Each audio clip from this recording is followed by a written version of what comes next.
गोटे पिकअप भैन और एक यात्रीवाही बस मध्य भयंकर दुर्घटना घटी 3 जनकर मृत्यु और 4 जन आहत होइछंती। तेबे 59 नंबर जातीय राजपथ खड़भाग निकट में गोटे पिकअप भैन को सामना पटु धक्का देइथिला एक यात्रीवाही बस।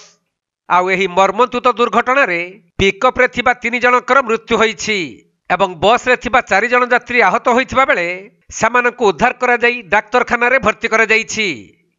मिलिथिबा सूचना अनुसार सोरडारू ब्रह्मपुर जाउथबा मा ट्राभेल्स नामक एक यात्रीवाही बस सहित आसिका अभिमुखे आसुथबा एक मैक्स पिकअप 59 नंबर जातीय राजपथ खड़भागठारे मुहांमुही धक्का होइथिला। तेणु 3 जनकर मृत्यु हेबा सहित 4 जन आहत हेबा परे आहत मानकु आसिका उपखंड चिकित्सालय रे चिकित्सा चलीछि। सेपटे घटनास्थल रे अग्निशम विभाग और पुलिस पहुंची उद्धार कार्य जारी रखिछंती।